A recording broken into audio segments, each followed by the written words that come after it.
नमस्कार. राजनीती समाचार न्यूज चॅनलमध्ये आपले स्वागत. पाहूया सिन्नर तालुक्यातील बातमी. राष्ट्रवादी काँग्रेस शरदचंद्रजी पवार पक्षाच्या सरण आंदोलनाला यश. बगूर पांडुर्ली रस्त्याचे काम सुरू. गेल्या 3 वर्षापासून बगूर पांडुर्ली रस्त्यावर भयंकर खड्डे पडल्याने पांडुर्ली, शिवडे, गोरवडे, धोंडबार, बेलू परिसरातील व सिन्नर घोटीकडे जाणारे प्रवासी रस्त्याची दुरुस्ती करावी अशी मागणी राष्ट्रवादी शरदचंद्रजी पवार पक्षाचे कार्यकर्ते करत होते. सदरील मागणी आमदार कोकाटे व खासदार राजाभाऊ वाजे यांच्याकडे हेलपाटे मारत या परिसरातील ग्रामस्थ व पुढारी यांनी वारंवार केली, परंतु आमदार कोकाटे व खासदार वाजे यांनी दुर्लक्ष केले. तसेच शासनाचे दरबारी काही कारणास्तव यांचे काही चालत नसावे म्हणून सदर रस्त्याचे काम होईना.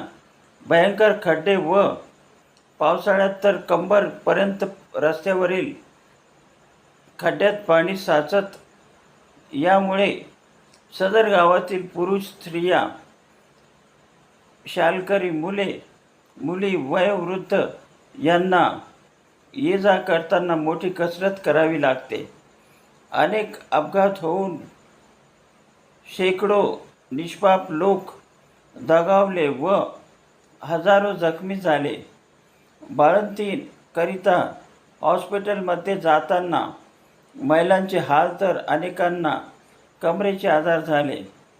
आमदार माणिकराव कोकाटे, खासदार राजाभाऊ वाजे व समितीने कोकाटे यांचे प्रयत्न तोकडे पडले किंवा दुर्लक्ष करत असल्याने ग्रामस्थ राष्ट्रवादी काँग्रेसचे आंदोलक शरद शिंदे पाटील यांना गळ घातली. शेवटी शरद शिंदे यांनी शेतकरी व कार्यकर्ते बरोबर घेऊन राष्ट्रवादी काँग्रेस शरदचंद्रजी पवार यांच्या राष्ट्रवादी काँग्रेसच्या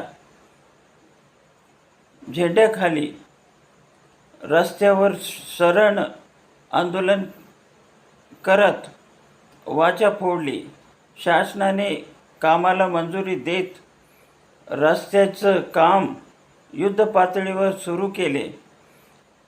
सदर गावातील लोक राष्ट्रवादी काँग्रेस शरद पवार पक्षाचे व तालुकाध्यक्ष शरद शिंदे यांचे सदर काम मार्गी लावल्याबद्दल आभार मानत आहेत. शासनाने सदर रस्त्याचे काम सुरू केल्याबद्दल तालुकाध्यक्ष शरद शिंदे पाटील व सिन्नर राष्ट्रवादी काँग्रेस शरदचंद्रजी पवार पक्षातर्फे शासनाचे आभार मानले.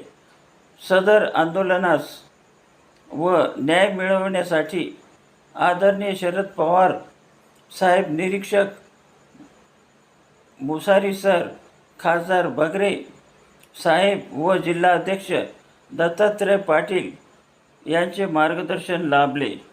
विभागीय संपादक उस्मान शेख, येवला.